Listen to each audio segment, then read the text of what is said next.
कहानी की शुरुआत में हम देखते हैं आसमान से बिजलियां गिर रही होती और वो कोई आम बिजलियां नहीं होती। असल में वो थंडर ट्रिबुलेशंस होती है। और उस हेवनली ट्रिबुलेशंस ने उस पूरे आसपास के एरिया को पूरी तरह से डिस्ट्रॉय कर दिया होता है।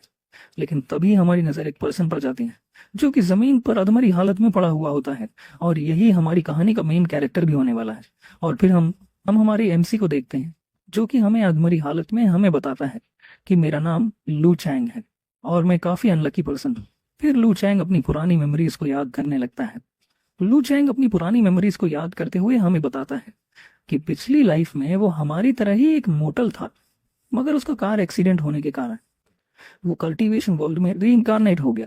मगर जैसे ही हमारा एमसी कल्टीवेशन वर्ल्ड में आया, उसे सभी लोग नापसंद करने लगे। यहाँ तक कि लू चैंग के माता पिता भी उसे पसंद नहीं किया करते थे। उसके पेरेंट्स भी उससे काफी ज्यादा नफरत किया करते थे, क्योंकि लू चैंग का बर्थ होने के बाद उनके पूरे के पूरे विलेज में महामारी आ गई। फिर एक दिन उसके पेरेंट्स उस महामारी में मारे गए। फिर जब हमारा प्रोटैगनिस्ट थोड़ा बड़ा हुआ तो वो एक एकेडमी में चला गया जहां पर कि सभी लोग उसे जीनियस मानते थे। इसीलिए उस एकेडमी के सभी डिसाइपल उसे हर एक मुसीबत से प्रोटेक्ट किया करते थे, जिस कारण काफी सारे डिसाइपल उसकी वजह से मारे जाते थे। फिर कहानी प्रेजेंट में आती है जहां पर कि हमारा एमसी उन सब यादों को याद करके काफी ज्यादा निराश हो जाता है। और फिर साथ ही साथ हमारा एमसी अपने ऊपर हो रही हेवनली ट्रिबुलेशन को देखने लगता है। मगर तभी वो हेवनली ट्रिबुलेशन हमारे एमसी पर आ गिरती है। लेकिन तभी हमारे एमसी के आगे एक सिस्टम अपीयर होने लगता है। फिर अगला सीन हम 2 दिन पहले का देखते हैं। हमें एक सेक्ट का सीन दिखाया जाता है और फिर राइटर हमें बताता है कि उस सेक्ट का नाम हेवनली सेक्ट होता है, जो कि फ्लोटिंग कॉन्टिनेंट नाम के एक कॉन्टिनेंट में एग्जिस्ट करता है। फिर हमें उस सेक्ट के बाहर बहुत सारे डिसाइपल्स को दिखाया जाता है जो कि एक दूसरे से बातें कर रहे होते हैं। और उन सभी डिसाइपल्स के बीच हमारा मेन कैरेक्टर लू चैंग भी होता है। तभी लू चैंग को पीछे से एक लड़की आवाज देती है। उस लड़की का नाम फैंग निंग होता है और वो लड़की 17 साल की कम उम्र में ही रिफाइनमेंट के लेवल के 7वें स्टेज पर पहुंच चुकी होती है। यानी कि वो लड़की भी एक जीनियस होती है। और फिर उस लड़की की आवाज सुनकर लू चैंग पीछे की ओर मुड़ता है और पीछे मुड़कर उस लड़की से कहता है, सिस्टर फैंग तुम यहाँ क्या कर रही हो। मगर तभी हम सिस्टर फैंग को देखते हैं जो कि लू चैंग के गले लगने लगती है। मगर दूसरी तरफ हमारा लू चैंग उससे दूर हो जाता है। दूर होने के बाद वो सिस्टर फैंग से पूछता है, सिस्टर फैंग क्या तुम्हें ये पता है कि आखिर अभी मेरे मास्टर कहाँ पर हैं। हम सिस्टर फैंग को देखते हैं जो कि लू चैंग को बताती है, लू चैंग तुम्हारे मास्टर अभी सेक्ट के मुख्य हॉल में। ये सुनकर लू चैंग सिस्टर फैंग को शुक्रिया कहता है और सेक्ट के मेन हॉल की तरफ जाने लगता है। और हॉल की तरफ जाते हुए लू चैंग मन में सोच रहा होता है, महामारी के कारण मेरे विलेज में सभी लोग मारे गए थे और मैं 12 साल की उम्र में ही अनाथ बन गया था। मगर तब इस सेक्ट के एम्परर ने मुझे अपने डिसाइपल के तौर पर एक्सेप्ट किया और मुझे काफी अच्छे से ट्रेन किया। फिर अगले सीन में हम देखते हैं लू चैंग सेक्ट के हॉल में पहुंच जाता है और हॉल में पहुंचते ही लू चैंग वहां पर बैठे हुए सभी मास्टर्स को ग्रीट करने लगता है। फिर हमें लू चैंग के मास्टर को दिखाया जाता है जो कि उस सेक्ट के एम्परर होते हैं और उनका cultivation level combined body level की 9th स्टेज पर होता है, जो कि इस कल्टीवेशन वर्ल्ड का सबसे हाईएस्ट कल्टीवेशन लेवल है।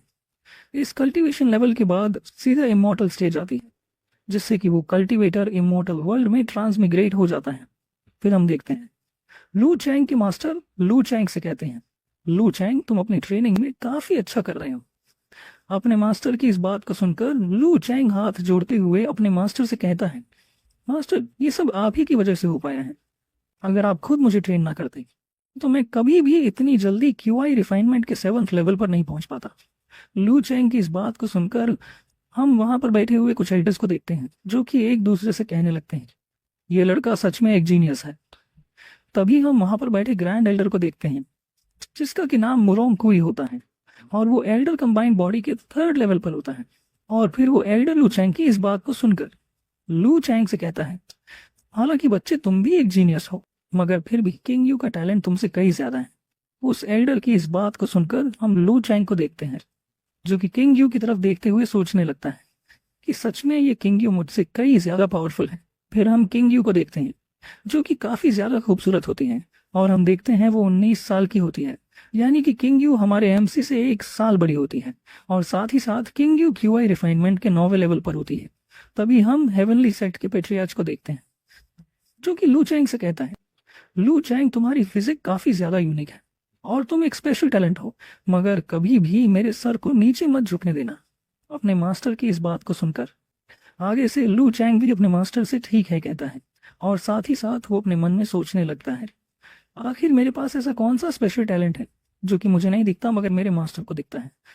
हम उस एम्परर को देखते हैं जो कि लू चैंग से कहते हैं, लू चैंग तुम काफी समय बाद अपनी ट्रेनिंग से वापस आए हो, तो मैंने इस खुशी में तुम्हारे लिए काफी सारे अरेंजमेंट्स किए हैं। और हेवनली सेक्ट के पाट्रियार्च की इस बात को सुनकर वहां बैठे हुए सभी एल्डर्स काफी ज्यादा हैरान हो जाते हैं, और सिर्फ एल्डर्स ही नहीं बल्कि हमारा लू चैंग भी काफी ज्यादा हैरान हो जाता है। तभी दूसरी तरफ हम पाट्रियार्च को देखते हैं जो कि अपनी कुर्सी से खड़ा होकर सभी लोगों से कहता है, मैं अब कुछ ही समय बाद इमोर्टल वर्ल्ड की ओर असेंड करने वाला हूँ। तभी कहानी का नरेटर हमें बताता है कि आखिर असेंड का मतलब क्या होता है। तो कहानी का राइटर बताता है कि ये कल्टीवेशन वर्ल्ड है, मगर इस वर्ल्ड में कोई भी इमोर्टल नहीं, क्योंकि ये वर्ल्ड एक लोअर रियल है, और जो कोई भी इस वर्ल्ड में हेवनली टर्बुलेशन को सरवाइव कर लेता है वो पर्सन इमोर्टल वर्ल्ड में पहुंच जाता है, और साथ ही साथ इमोर्टैलिटी को भी हासिल कर लेता है, और इसी को इमोर्टल वर्ल्ड में असेंड करना कहते हैं। और इस लोअर रियल में आखिरी के 3000 सालों में किसी ने भी हेवनली टर्बुलेशन को सरवाइव नहीं किया है। फिर हम लू चैंग को देखते हैं जो कि अपने मास्टर को देखकर सोचने लगता है, मुझे नहीं पता कि मास्टर इस बात को लेकर पूरी तरह से श्योर है भी या फिर नहीं, लेकिन तभी आगे से लू चैंग के पाट्रियार्च लू चैंग से कहते हैं, लू चैंग तुम मेरी चिंता मत करो, तुम तो मेरे गोंग मेथड को जानते ही हो ना। और गोंग मेथड का नाम सुनते ही हम देखते हैं लू चैंग काफी ज्यादा खुश हो जाता है, और वो हमें बताता है गोंग मेथड मास्टर की एक ऐसी प्राचीन तकनीक है जिसका कि नाम स्टील द स्काई है, और मुझे लगता है मास्टर उसी की मदद से उस हेवनली ट्रिब्यूलेशन को सरवाइव करने वाले हैं। वहीं दूसरी तरफ हम लू चैंग के मास्टर को देखते हैं जो कि वहां पर बैठे हुए सभी एल्डर्स से कहते हैं, मैं इस फ्लोटिंग कॉन्टिनेंट में 3000 सालों बाद पहला इमोर्टल बनने वाला हूँ, और इससे हमारे हेवनली सेक्ट की काफी ज्यादा तरक्की होगी। वहीं दूसरी तरफ हम एक एल्डर को देखते हैं जो कि बड़े ही गुस्से से उस पाट्रियर्च को देख रहा होता है। उस एल्डर को देखकर ये पता लग रहा होता है कि उसे पाट्रियर्च से काफी ज्यादा जलन हो रही है। लेकिन तभी हम एम्परर को देखते हैं जो कि लू चैंग से कहता है, लू चैंग कल सुबह तुम पास के सियोल माउंटेन पर पहुंच जाना। ये बोलने के बाद पाट्रियर्च अपने सॉजन टोकन को लू चैंग की ओर फेंककर उसे लू चैंग को दे देता है, और वहीं हम देखते हैं लू चैंग उस टोकन को अपने हाथ में पकड़ लेता है। तभी लू चैंग के पीछे सिस्टर फैंग आ जाती है, और सिस्टर फैंग उस टोकन को देखते हुए लू चैंग से कहती है, ब्रदर लू, आप तो काफी ज्यादा लकी है। पाट्रियर्च ने इस टोकन को आपको देकर आपको अपनी लेगेसी को पास ऑन कर दिया है, यानी कि पाट्रियर्च के इमोर्टल वर्ल्ड में जाने के बाद इस सेक्ट के अगले एम्परर आप होंगे। दूसरी तरफ उस टोकन को पाकर हम लू चैंग को देखते हैं जो कि काफी ज्यादा खुश होता है। तभी हम एम्परर को देखते हैं जो कि अपनी जगह से गायब होने लगते हैं, और गायब होते हुए पेट्रियर्च वहां पर बैठे हुए सभी लोगों से कहते हैं, मीटिंग डिसमिस, यानी कि ये मीटिंग अब खत्म हो चुकी है। और मीटिंग के खत्म होते ही हम सिस्टर फैंग को देखते हैं जो कि लू चैंग से कहती है, ब्रदर लू, अब तो आप इस सेक्ट के अगले एम्परर बनने वाले हैं, और फिर धीरे धीरे आप भी एक इमोर्टल बन जाएंगे। सिस्टर फैंग की इन सभी बातों को सुनकर लू चैंग काफी ज्यादा शर्माने लगता है। तभी सिस्टर फैंग लू चैंग को आंख मारते हुए कहती हैं, ब्रदर लू, जब आप अमीर हो जाओगे तब कहीं आप मुझे भूल मत जाना। तभी हम सिस्टर फैंग के पीछे किंग यू को देखते हैं। लू चैंग किंग यू को देखकर किंग यू को बुलाने लगता है, मगर किंग यू चलती चलती लू चैंग से आगे निकल जाती है। लेकिन तभी किंग यू अपनी जगह पर रुक जाती है और लू चैंग से कहती है, कंग्रेचुलेशंस लू चैंग, तुमने काफी जल्दी क्यूआई रिफाइनमेंट के 7वें स्टेज पर ब्रेक थ्रू कर लिया, मगर ये तुम्हारे लिए काफी नहीं रहेगा। ये बोलकर किंग यू वहां से जाने लगती है, और वो जाते जाते लू चैंग से कहती है, लू चैंग, तुम्हें अब अपना ध्यान खुद रखना होगा। वहीं दूसरी तरफ हम लू चैंग को देखते हैं जो कि बस किंग यू को वहां से जाता हुआ देख रहा होता है। तभी हम देखते हैं सिस्टर फैंग अपना मुंह फुलाकर लू चैंग से कहती है, ब्रदर लू, हम दोनों ही क्यूआई रिफाइनमेंट के 7वें लेवल पर हैं, और हम दोनों ही एक जीनियस हैं, तो आप इस लड़की की बातों पर ज्यादा ध्यान मत दीजिए।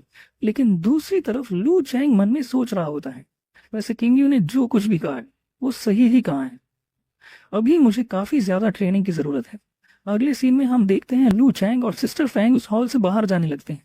फिर कहानी का नरेटर हमें इस दुनिया के कल्टीवेशन लेवल्स के बारे में बताने लगता है।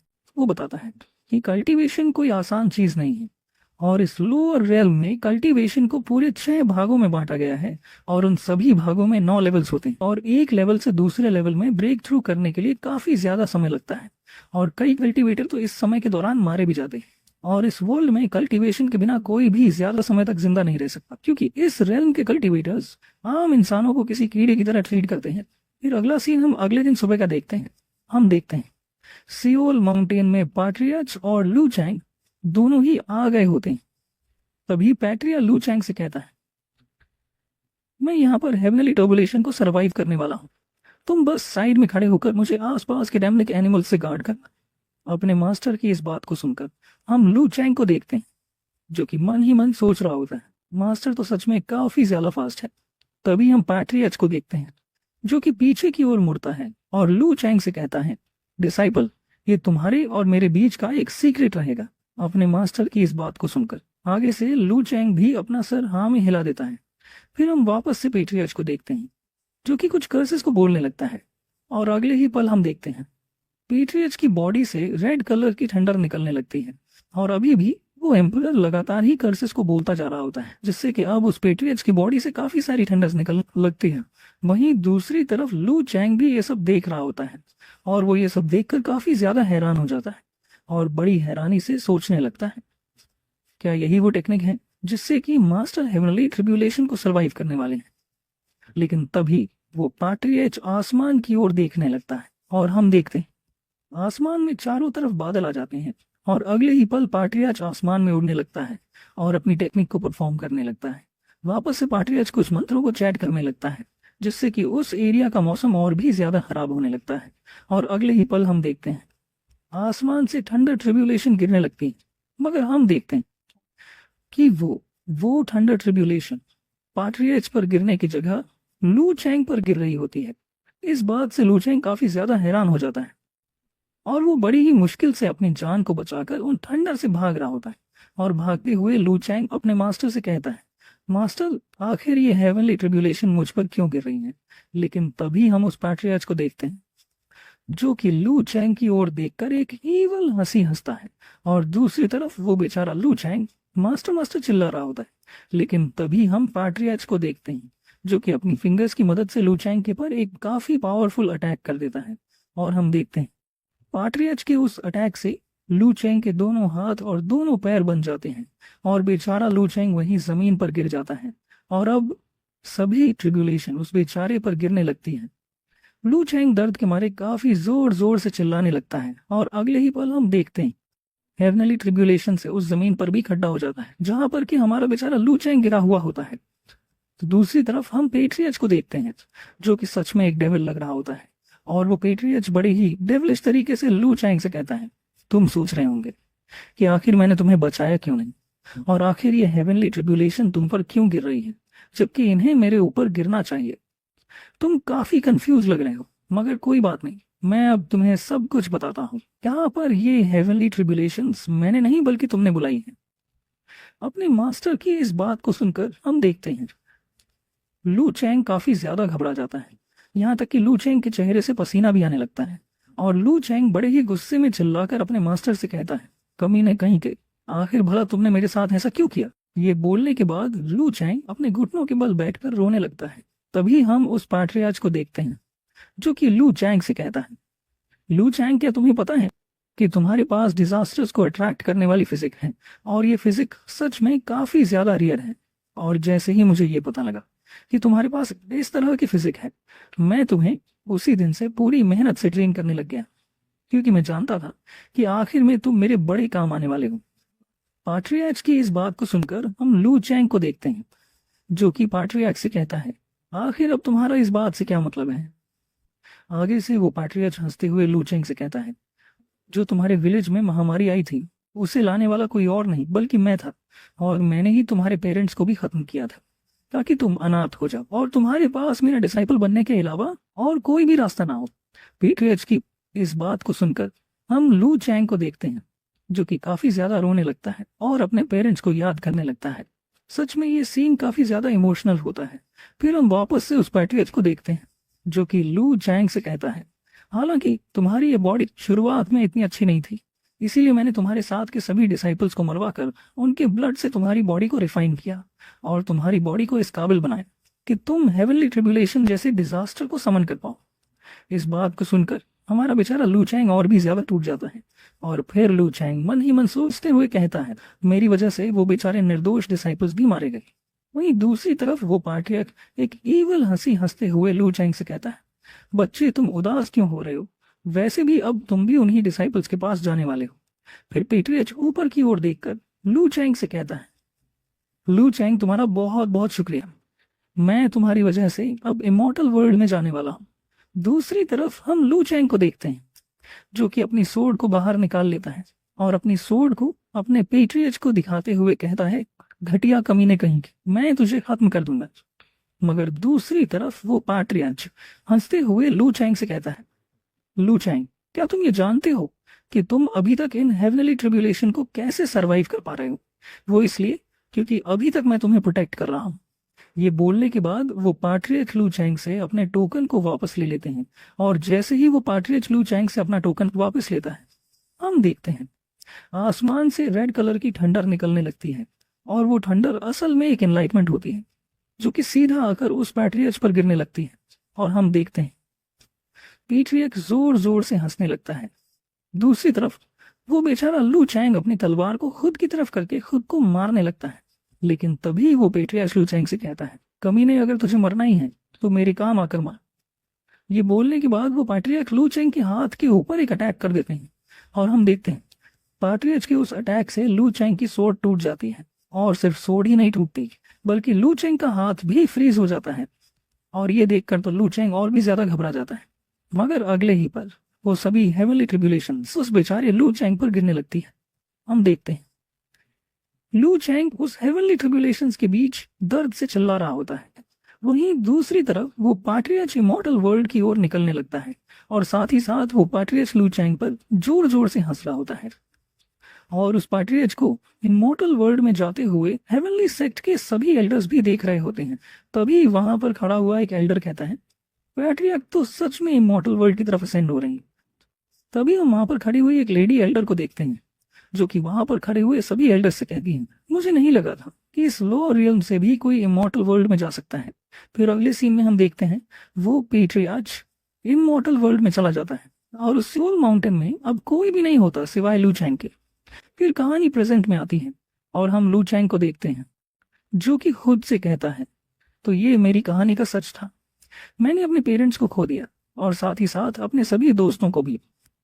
आखिर में अब मैं खुद भी मर रहा हूँ सिर्फ उस कमीने मास्टर की वजह से। मगर मैं मरना नहीं चाहता, आखिर मेरी क्या गलती थी। लेकिन तभी लू चैंग के आगे सिस्टम की एक विंडो खुल जाती है जिसमें कि लिखा होता है, ये सिस्टम होस्ट के साथ सक्सेसफुली अटैच हो चुका है। लू चैंग अपने सामने उस सिस्टम को देखकर काफी ज्यादा हैरान हो जाता है और अगले ही पल लू चैंग खड़ा होते हुए खुद से कहता है, क्या मैं जिंदा हूँ? फिर लू चैंग अपनी बॉडी की तरफ देखता है और लू चैंग देखता है कि जितनी भी इंजरीज उसकी बॉडी पर आई थी वो सब अब गायब हो चुकी। फिर लू चैंग सिस्टम की ओर देखता है और लू चैंग उस सिस्टम को देखकर कहता है, ये तो गोल्डन टच सिस्टम है, लगता है अब मैं अनलकी नहीं रहा, मैं अब इस पूरे वर्ल्ड को कॉन्कर करूंगा। ये बोलने के बाद लू चैंग खुश होकर उस सिस्टम को एक्टिवेट कर देता है और जैसे ही लू चैंग उस सिस्टम को एक्टिवेट करता है, हम देखते हैं उसके आगे एक सिस्टम पैनल खुल जाता है जहां पर कि लू चैंग की सारी इंफॉर्मेशन दी गई होती है और साथ ही साथ सिस्टम ने लू चैंग को एक टास्क भी दिया होता है और सिस्टम का वो टास्क ये होता है कि लू चैंग को हेवनली ट्रिब्यूलेशन को सरवाइव करना है। क्योंकि हमारा लू चैंग ऑलरेडी कर चुका होता है, इसीलिए हमारे लू चैंग को सिस्टम की तरफ से काफी सारे नोटिफिकेशन आने लगते हैं और उन सभी नोटिफिकेशंस में लू चैंग के लिए काफी सारे रिवॉर्ड्स होते हैं। लेकिन तभी सिस्टम लू चैंग को एक और टास्क दे देता है और उस टास्क का नाम होता है डे रॉबरी।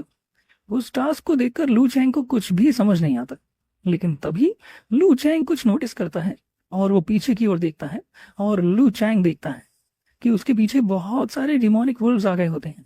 उन वुल्व्स को देखकर लू चैंग मन ही मन कहता है, हेवनली ट्रिब्यूलेशन से बचने के बाद अब ये डिमोनिक वुल्व्स कहाँ से आ गए। हम देखते हैं लू चैंग काफी ज्यादा घबरा जाता है और वो सिस्टम से कहता है, सिस्टम गिफ्ट बैग को खोलो। और जैसे ही लू चैंग सिस्टम को ये कहता है, हम देखते हैं लू चैंग को सिस्टम के गिफ्ट बैग में से एक रिवॉर्ड मिल जाता है और वो रिवॉर्ड एक टेक्निक होती है और उस टेक्निक का नाम रीच टू इमॉर्टैलिटी होता है।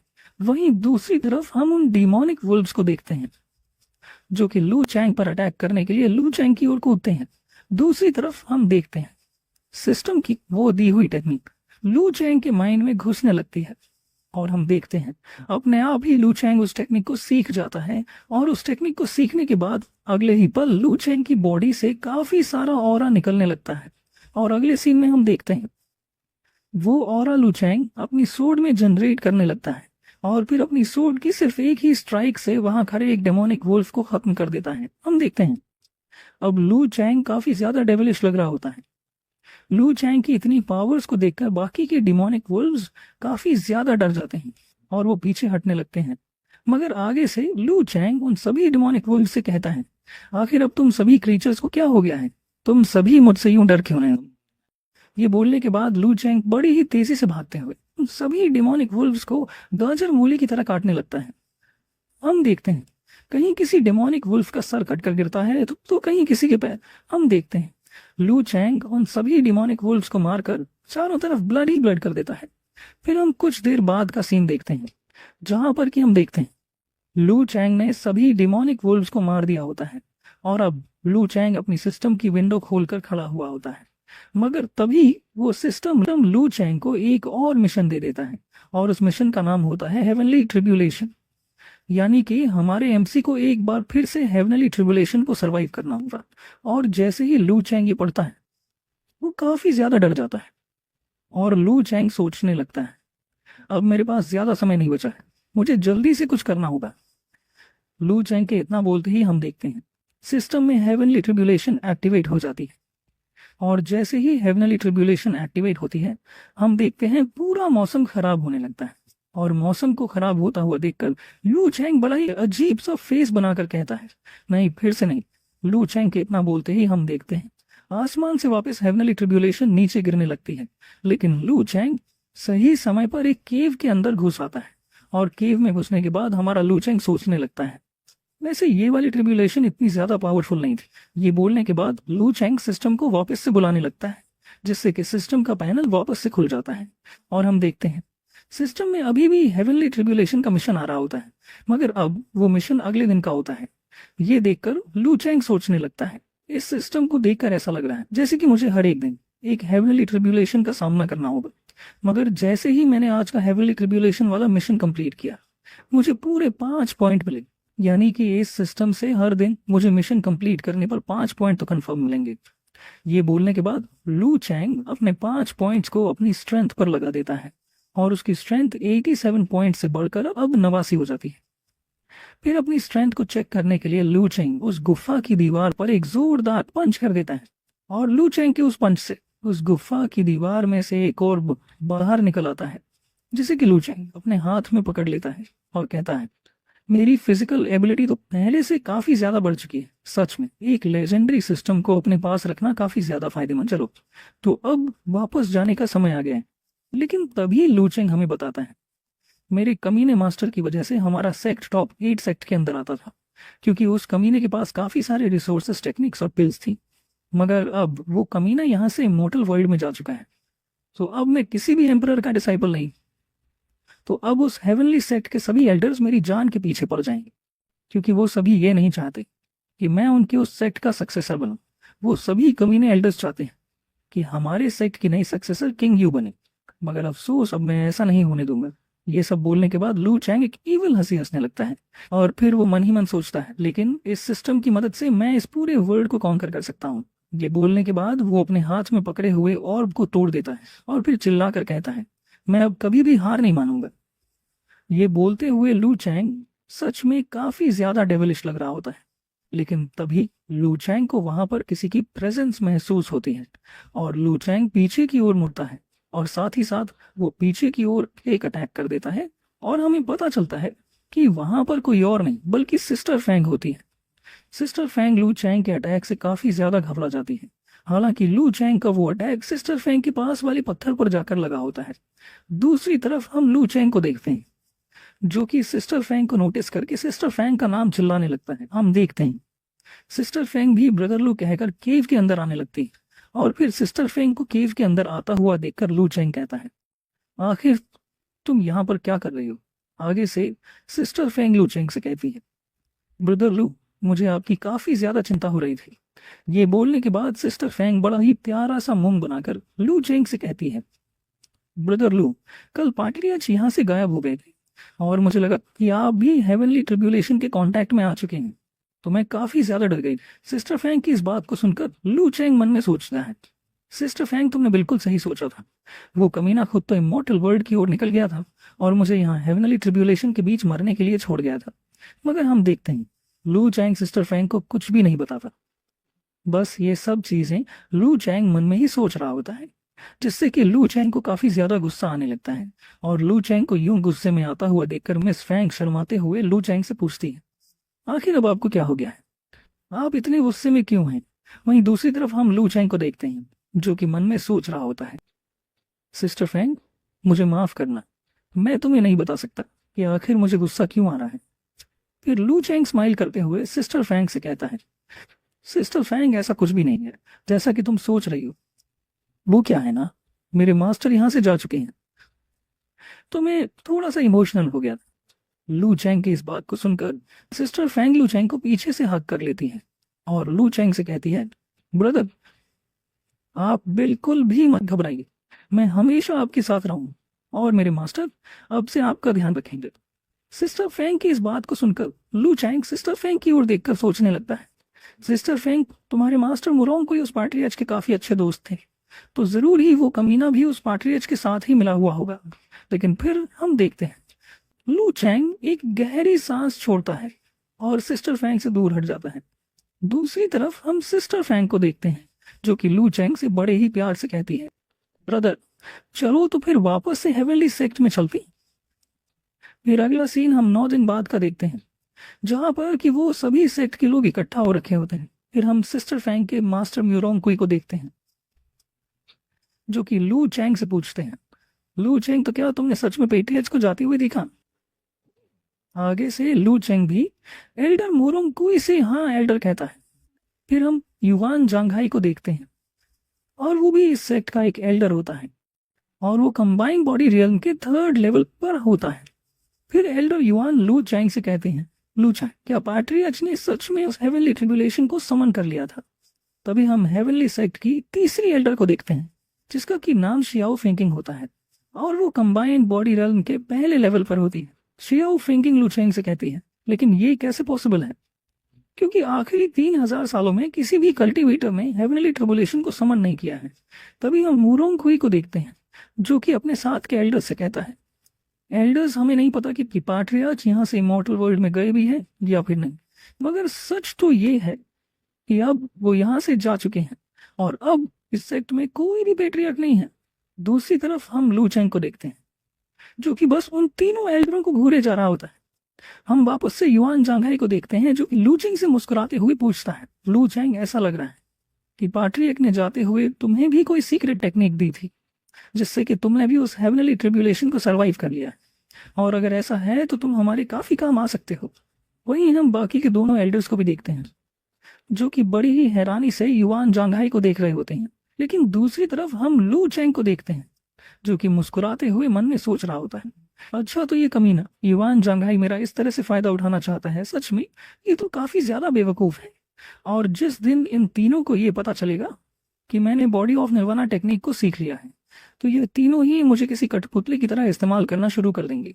ये सोचने के बाद लू चैंग मुस्कुराते हुए एल्डर से कहता है, वो टेक्निक कोई ऐसी टेक्निक नहीं थी जो कि हम किसी को आगे पास ऑन कर सके, इसीलिए वो टेक्निक भी अब मास्टर के साथ इमॉर्टल वर्ल्ड में जा चुकी है। लू चैंग की इस बात को सुनकर युआन जांघाई बड़े परेशान होकर कहता है, यानी कि इसका मतलब हमारे कॉन्टिनेंट का भविष्य अभी भी नहीं सुधरा। युआन जांघाई की इस बात को सुनकर हम रोंग कुई को देखते हैं, जो कि युआन जांघाई से कहता है, तुम्हें यहाँ पर इस बात को मेंशन करने की कोई जरूरत नहीं है। ये बोलकर रोंग कुई पीछे की ओर मुड़कर सभी लोगों से कहता है, जैसा कि अब हमारे पुराने पैट्रियर्च इमॉर्टल वर्ल्ड में जा चुके हैं, तो अब हमारे सेक्ट के लिए नया पैट्रियर्च चाहिए होगा। फिर हम युआन जांघाई को देखते हैं, जो कि आगे से कहता है, एल्डर मुरोंग सही कह रहे हैं, जब से हमारे पुराने एम्परर इमॉर्टल वर्ल्ड में गए हैं, उसी दिन से हमारे सेक्ट की आधी पावर्स कम हो चुकी हैं, मगर हमारे पास अभी भी काफी सारे सक्सेसर्स हैं जो कि वापस से हमारे इस सेक्ट को नंबर 1 सेक्ट बना सकते हैं। युवान की इस बात को लू चैंग भी सुन रहा होता है, हालांकि वो आगे से कुछ भी नहीं बोलता। फिर हमें कहानी का राइटर इस हेवनली सेक्ट की हिस्ट्री के बारे में बताता है। राइटर बताता है, ये हेवनली सेक्ट पास्ट में फ्लोटिंग कॉन्टिनेंट का नंबर 1 सेक्ट हुआ करता था, लेकिन 100 साल पहले इस सेक्ट में एक जूलिंग नाम का पेट्रियार्च आया जो कि एक बैटल के दौरान काफी ज्यादा इंजर्ड हो गया था। तो उसने सेक्ट के आधे से ज्यादा रिसोर्सेज को यूज कर लिया, जिस कारण हेवनली सेक्ट के रिसोर्सेज में कमी आ गई। मगर फिर वापस से हेवनली सेक्ट में एक ऐसा पैट्रियार्च आया जो कि काफी ज्यादा पावरफुल था। वह हेवनली सेक्ट की पूरी हिस्ट्री का सबसे पावरफुल पैट्रियार्च था, मगर अब वो भी इमॉर्टल वर्ल्ड में जा चुका है और अब हेवनली सेक्ट में सिर्फ 3 एल्डर्स बचे हैं और उनके अंडर काफी कैटेगरीज के डिसाइपल आते हैं। जैसे कि जो डिसाइपल्स एल्डर मोरमकुई के अंडर आते हैं उन डिसाइपल्स को गोल्डन ड्रैगन डिसाइपल कहते हैं, और जो डिसाइपल एल्डर युवान जंघाई के अंडर आते हैं उन्हें मास्टर ऑफ युवान यंग होल कहते हैं। और आखिर में इस हेवनली सेक्ट में 3 जीनियस डिसाइपल हैं। मगर जैसे ही पुराना पैट्रियार्च इमॉर्टल वर्ल्ड में गया, वैसे ही पेट्रियार्च का थ्रोन पूरी तरह से खाली हो गया और अब सभी हेवनली सेक्ट के एल्डर्स पेट्रियार्च की कुर्सी को पाने के लिए एक दूसरे के दुश्मन बन जाएंगे, क्योंकि सभी एल्डर्स पेट्रियार्च बनना चाहते हैं। क्योंकि जो भी एल्डर पेट्रियार्च बनेगा उसके पास इस पूरे हेवनली सेक्ट की पावर होगी और वो एल्डर अगले पेट्रियार्च के लिए इन तीनों सक्सेसर में से किसी को भी चुन सकता है, और इन तीनों जीनियस में से जिसको भी वो चुनेगा उस जीनियस को जिंदगी भर के लिए कभी भी रिसोर्सेज की कमी नहीं होगी और आगे चल के वो जीनियस पेट्रियार्च भी बनेगा। अगले सीन में हम एल्डर मोरोंग को देखते हैं जो कि लूचिंग से कहते हैं, लूचिंग तुम 18 साल के हो चुके हो, उस हिसाब से तुम्हारी कल्टीवेशन काफी ज्यादा लो है। हालांकि तुमने कल्टीवेशन काफी लेट शुरू की थी, मगर तुम हेवनली सेक्ट के अगले सक्सेसर बनने के लिए बिल्कुल भी सही नहीं हो। एल्डर मोरोंग हुई की इस बात को लूचिंग बड़ा ही शांत होकर सुन रहा होता है, और सिर्फ लूचेंग ही नहीं बल्कि किंग यू और मिस फैंग भी एल्डर मोरोंग कुई की बात को सुन रही होती हैं। लेकिन तभी हम एल्डर मोरोंग कुई को देखते हैं जो कि लू चैंग को बड़े ही गुस्से से देखते हुए कहते हैं, मेरे हिसाब से लू चैंग, तुम्हें तो हमारे सेट के सक्सेसरों की गिनती में आना भी नहीं चाहिए। अब से तुम बस एक आम डिसाइपल हो। एल्डर मोरोंग कुई की इस बात को सुनकर लू चैंग हंसते हुए एल्डर मोरोंग कुई से कहता है, एल्डर, आप कब तक सिर्फ अपनी ही दुनिया में जाएंगे, और आपको यह किसने कहा कि मैं किंग यू और मिस फ्रैंक से कमजोर।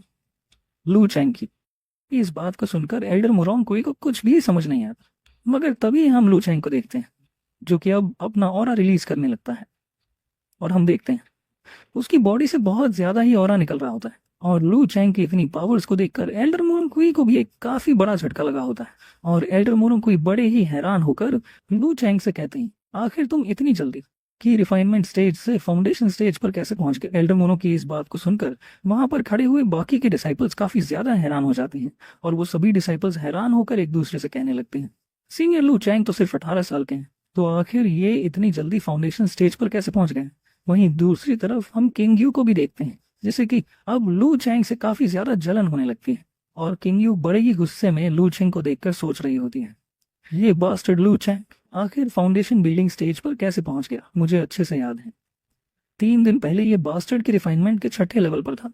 वहीं फिर हम मिस्टर फैंग को देखते हैं जो कि लू चैंग को देखकर काफी ज्यादा ब्लश करते हुए अपने मुंह पर हाथ रखकर सोचने लगती हैं। तो मैं अब समझी कि उस समय ब्रदर लू को ये कैसे पता चल गया कि कोई केव के अंदर आ रहा है। सच में ब्रदर लू तो काफी ज्यादा अमेजिंग है। फिर हम लू चैंग को देखते हैं जो कि बड़ा ही खतरनाक लग रहा होता है, और लू चैंग अपनी बॉडी से और भी ज्यादा ऑरा को रिलीज करते हुए वहां खड़े सभी लोगों से कहता है, वो क्या है ना, मैंने अपनी नेचुरल बॉडी को अवेकन कर लिया है, जिससे कि मेरा कल्टीवेशन लेवल बढ़कर फाउंडेशन रियल्म पर पहुंच गया।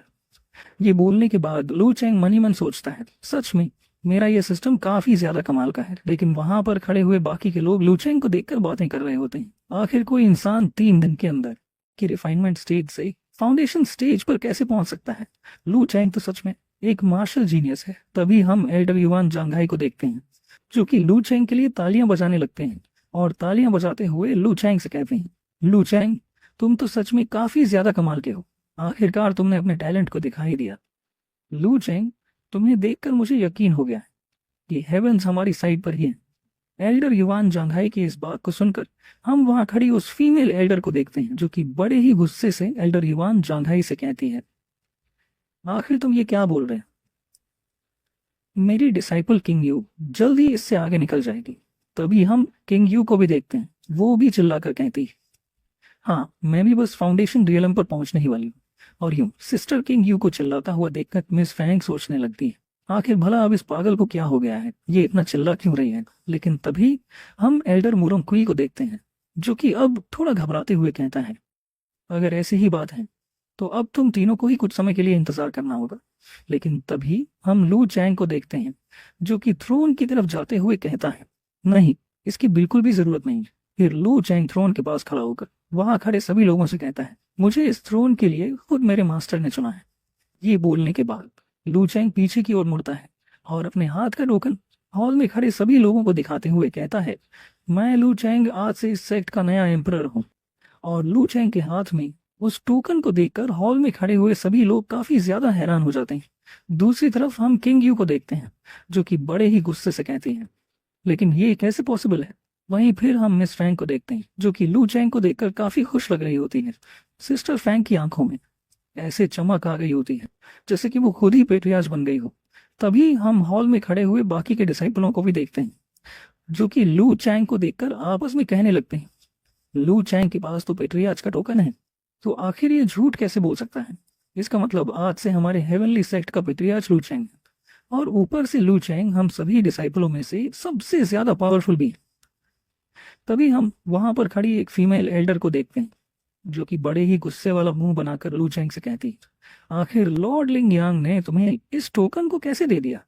उस फीमेल एल्डर की बात सुनकर आगे से लू चैंग बड़ा ही शांत होकर कहता है, मैं अपने मास्टर का एक ट्रू डिसाइपल हूँ, तो आखिर मेरे अलावा वो ये टोकन और किसे देते।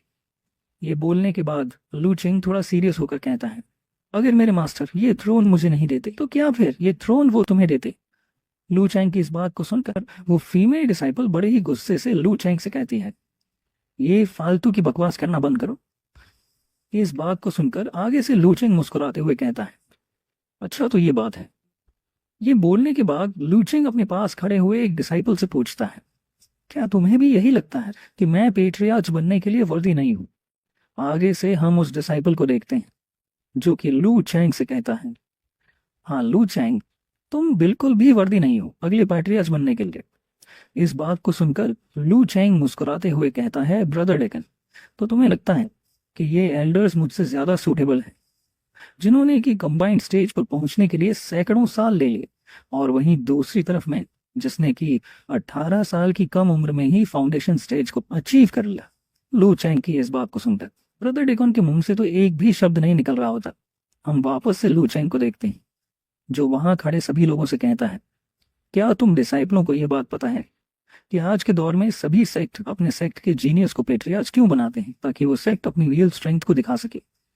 और जब हमारे सेक्ट के पुराने पेट्रियार्च यानी कि मेरे मास्टर इमोर्टल वर्ल्ड में गए, तो मेरे मास्टर ने मुझे पेट्रियार्च बनने को कहा, क्योंकि मेरे मास्टर ये जानते हैं कि अगर हमारे सेक्ट का पेट्रियार्च कमजोर होगा तो दूसरे सेक्ट वाले कभी भी हमारे सेक्ट पर हमला कर सकते हैं। तभी हमारे पुराने पेट्रियार्च चाहते थे कि अगला पेट्रियार्च कोई यंग जनरेशन में से बने, और यहाँ पर सभी डिसाइपल्स में से सबसे पावरफुल डिसाइपल मैं हूँ, इसीलिए मेरे मास्टर ने मुझे पेट्रियार्च बनने को कहा।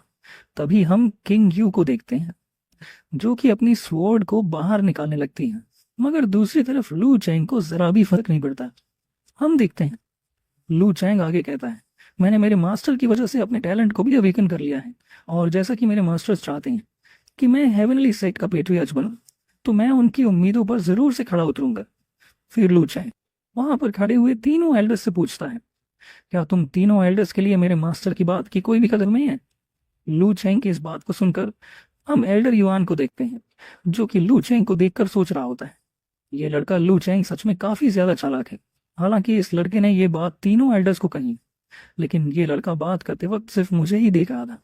लेकिन अगले सीन में हम किंग यू को देखते हैं, जो कि लू चैंग के सामने आ जाती है, और किंग यू लू चैंग के सामने खड़ी होकर अपनी तलवार को निकालते हुए लू चैंग से कहती है, लू चैंग तुम सही हो, मगर यहाँ पर पेट्रियार्च वही बनेगा जो कि ज्यादा टैलेंटेड होगा, क्योंकि सिर्फ पेट्रियार्च का टोकन तुम्हारे पास हो जाने से तुम पेट्रियार्च नहीं बन जाते, क्योंकि एक असली पेट्रियार्च बनने के लिए तुम उस काबिल भी होने चाहिए।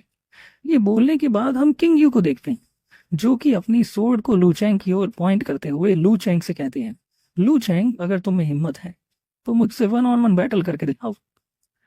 किंग यू की इस बात को सुनकर हम किंग यू की मास्टर को देखते हैं, जो किंग यू की बात सुनकर काफी ज्यादा खुश हो जाती है और खुश होते हुए किंग यू से कहती है, तुमने सही कहा किंग यू, जो जीतेगा वही पेट्रियार्च बनेगा।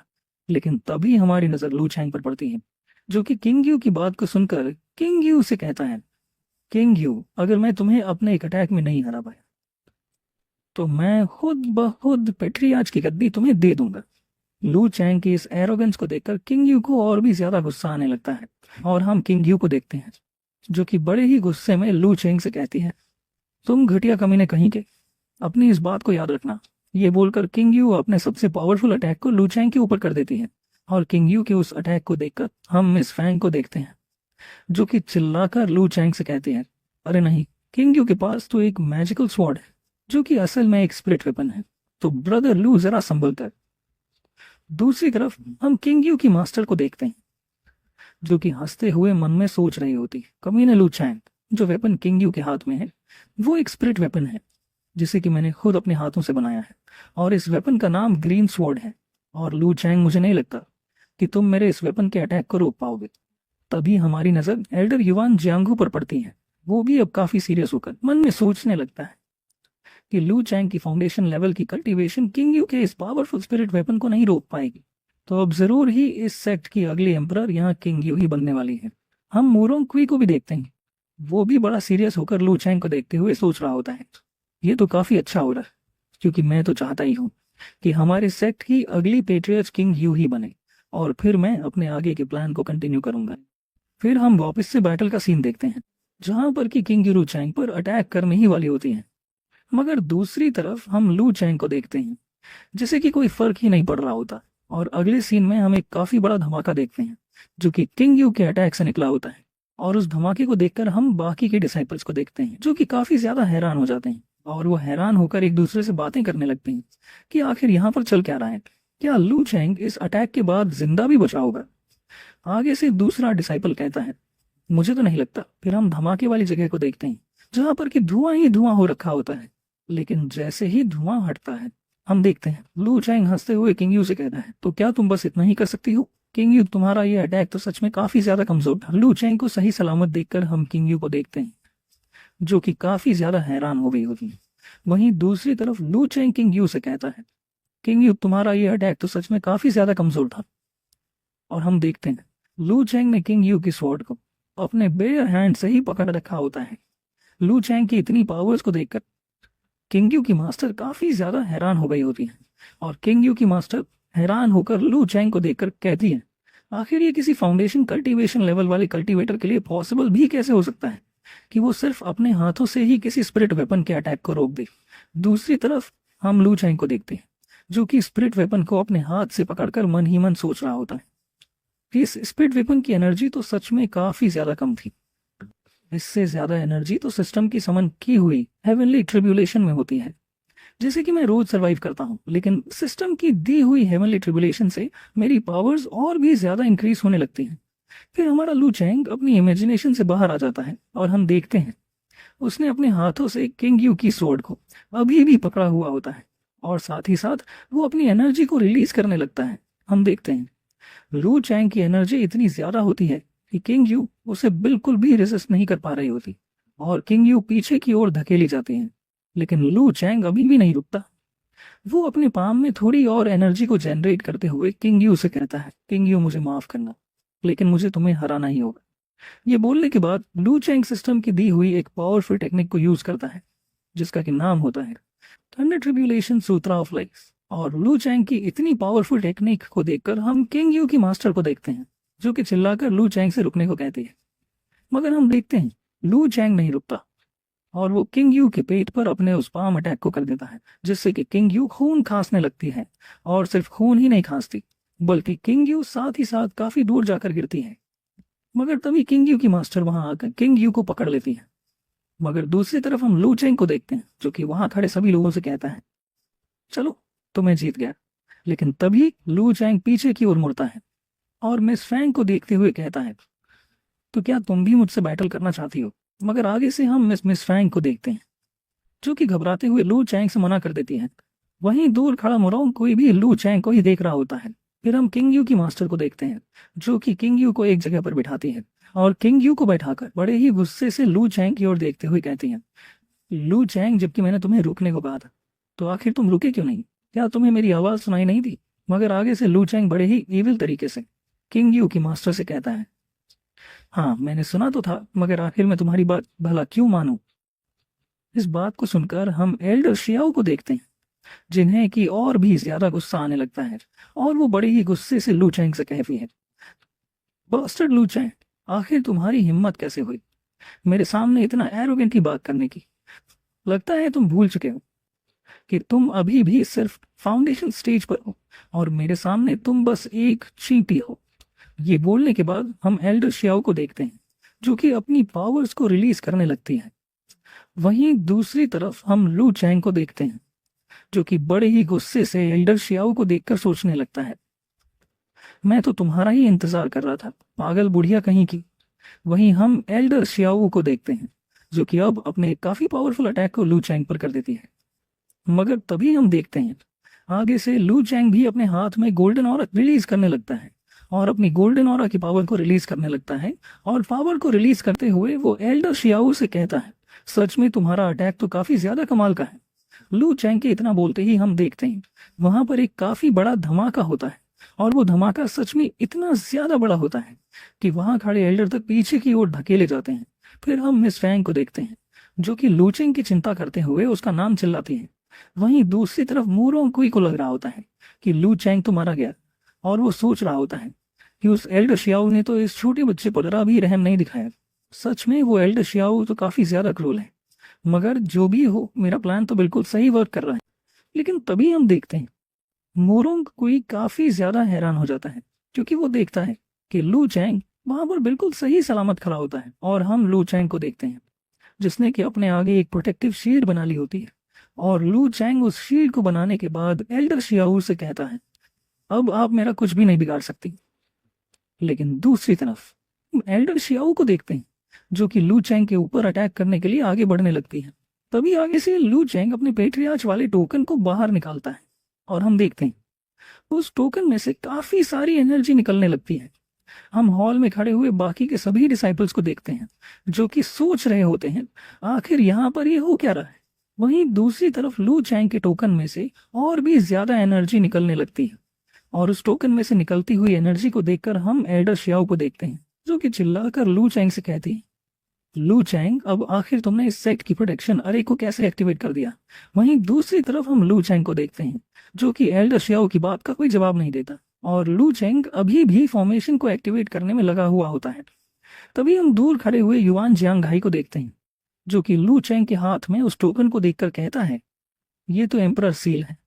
वहीं दूसरी तरफ हम लू चैंग को देखते हैं, जो कि अब अरे को एक्टिवेट कर लेता है।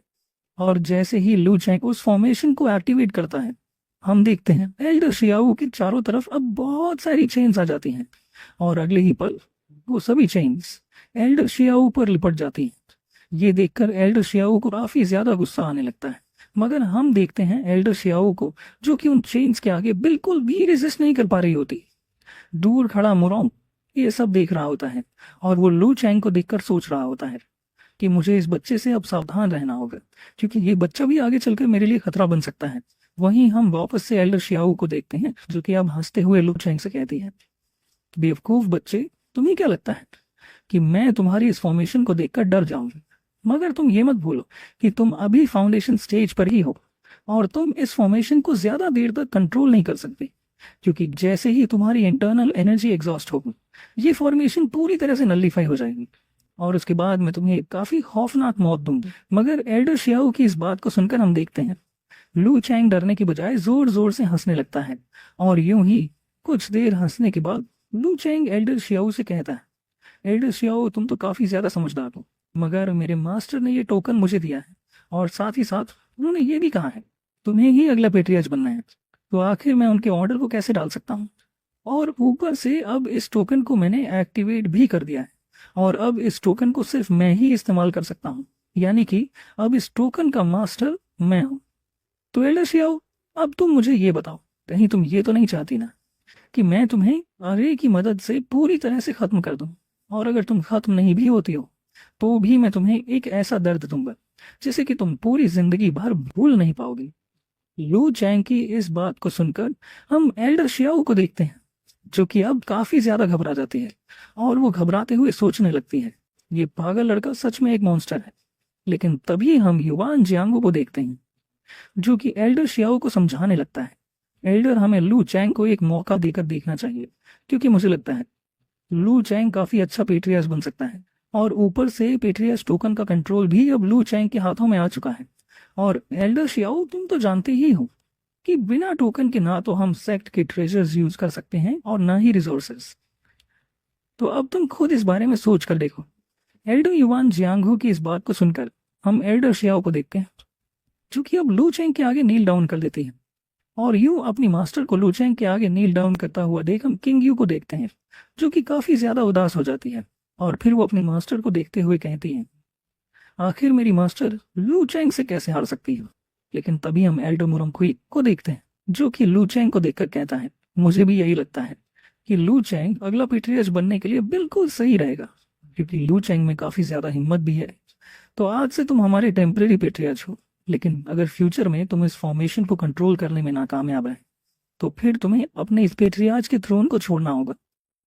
मूरोंगकुई की इस बात को सुनकर लू चैंग बड़े ही गुस्से से मूरोंगकुई को देखते हुए सोचने लगता है, ये कमीना मूरोंगकुई मुझे पैट्रियार्च सिर्फ इसीलिए मान रहा है क्योंकि मेरे पास अभी पैट्रियार्च का टोकन है, नहीं तो ये कमीना कभी भी नहीं चाहेगा कि मैं इस सेक्ट का पैट्रियार्च बन जाऊं। तो अब मूरोंगकुई को देखकर लगता है कि फ्यूचर में इससे डील करना काफी ज्यादा डिफिकल्ट होगा, क्योंकि असल में पेट्रियर्च का टोकन गलती से मेरे पास आ गया, पर असल में इस टोकन की रियल पावर्स मेरे पास नहीं। इस टोकन की पावर्स को मैं सिर्फ और सिर्फ अपने सिस्टम की मदद से इस्तेमाल कर पा रहा हूँ, मगर हकीकत तो ये है कि ये मेरी शक्तियां नहीं है और मैं अभी इतना पावरफुल भी नहीं हूँ कि मैं मूरोंगकुई को हरा सकूं। यहाँ तक कि मैं तो एल्डर शियाओ को भी नहीं हरा सकता। वो तो बस मैंने एल्डर शियाओ को डराने के लिए एक ड्रामा क्रिएट किया था, मगर फिर भी इससे क्या ही फर्क पड़ता है जबकि मेरे पास सिस्टम है। तो मैं फ्यूचर में मूरोंगकुई से डील करने का तरीका भी जरूर से ढूंढ लूंगा। ये सोचने के बाद लू चैंग अपने पेट्रियार्च के टोकन को सभी को दिखाते हुए कहता है, तो आज से मैं इस सेक्ट का पेट्रियार्च हूँ। अगर किसी को भी कोई ऑब्जेक्शन है तो वो आगे आकर मुझसे बात कर सकता है। लू चैंग के इतना बोलते ही हम एल्डर युआन को देखते हैं, जो कि हाथ जोड़कर लू चैंग को रिस्पेक्ट देते हुए कहता है, पेट्रियस लू चैंग, हमें इस बात से कोई भी ऑब्जेक्शन नहीं है और हम चाहते हैं आप अपने थ्रोन पर जाकर बैठ जाएं। युवान जियांगो के इतना बोलते ही हम लू चैंग को देखते हैं, जो कि बड़े ही स्टाइल में थ्रोन पर जाकर बैठ जाता है।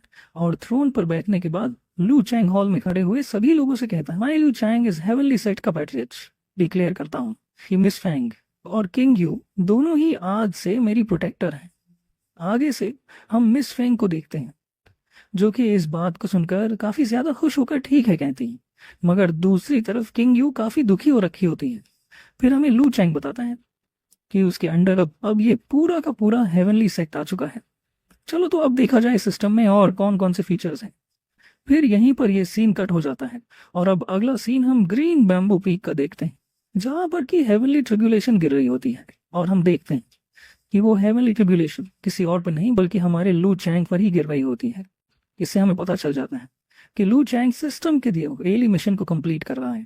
फिर हम लू चैंग को देखते हैं, जो कि खुद से कहता है, चलो तो मैंने एक और डिजास्टर को सरवाइव कर लिया। लेकिन तभी हम देखते हैं लू चैंग के माथे पर ब्लू कलर की लाइट चमकने लगती है और वहीं उस चमकती हुई रोशनी को लू चैंग भी नोटिस करता है और वो कहता है, आखिर भला ये क्या चीज है जो कि जब भी मैं अपनी पावर्स का इस्तेमाल करता हूँ उसी समय मेरे सर पर चमकने लगती है। मुझे तो ये बिल्कुल भी समझ नहीं आ रहा कि ये सिस्टम कर क्या रहा है। और मेरा जो ये सिस्टम भी मुझे डेली टास्क देता है, जिसमें कि मुझे हर दिन एक हेवनली ट्रिब्यूलेशन को झेलना होता है। वो ट्रिब्यूलेशन हर दिन और भी ज्यादा स्ट्रांग होकर मुझ पर गिर रही है, मगर फिर भी रिवॉर्ड में सिर्फ मुझे 5 ही पॉइंट मिल रहे हैं। फिर हम देखते हैं लू चैंग सिस्टम की विंडो को खोल लेता है। तभी लू चैंग देखता है कि उसके सिस्टम में स्टोर लिखा हुआ आ रहा है और जैसे ही लू चैंग स्टोर को देखता है वो उस स्टोर को फटाफट से खोल लेता है। हम देखते हैं लू चैंग के स्टोर में काफी सारे प्रीशियस आइटम्स होते हैं, जैसे कि मैजिकल वेपन्स, मैजिकल पिल्स और मैजिकल मेडिसिन। और वो सभी मैजिकल आइटम 3 ग्रेड्स में डिवाइड हो रखी होती हैं, जिसमें कि लोअर ग्रेड, मीडियम ग्रेड और हाई ग्रेड होता है। और लू चैंग ये देखकर काफी ज्यादा हैरान हो जाता है कि जो लो ग्रेड की आइटम्स हैं वो भी कम से कम अर्थ लेवल पर है। फिर लू चैंग सोचता है कि इस सिस्टम में ऐसे ऐसे ट्रेजर्स हैं कि इन ट्रेजर्स को देखकर तो बड़े बड़े सेक्ट भी जल जाए। लेकिन तभी लू चैंग की नजर हेवनली ट्रेजर्स पर पड़ती है और उसे देखकर तो वो और भी ज्यादा हैरान हो जाता है। फिर लू चैंग हमें बताता है कि सिस्टम के स्टोर में इमोर्टल स्टोन नाम की करेंसी चलती है और ये करेंसी किसी भी रियल वर्ल्ड में नहीं मिलती। ये करेंसी सिर्फ सिस्टम के टास्क को कंप्लीट करने से मिलती है। फिर अगले सीन में हम देखते हैं लू चैंग अपने कपड़े पहन लेता है। कपड़ों को पहनने के बाद लू चैंग ग्रीन बैम्बू पीक से बाहर निकलने लगता है। लू चैंग को अपनी ट्रेनिंग खत्म करता हुआ देखकर हम मिस फैंग को देखते हैं, जो कि चिल्लाकर लू चैंग से कहती है, क्या आपकी ट्रेनिंग खत्म हो गई?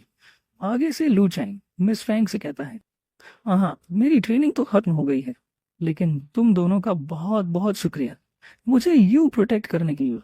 लू चैंग की इस बात को सुनकर हम किंग यू को देखते हैं, जो कि बड़े ही गुस्से से लू चैंग से कहती है, मैं तुम्हारी कोई प्रोटेक्टर नहीं हूँ, बल्कि असल में तुमने तो मुझे अपना एक होस्टेज बना रखा है।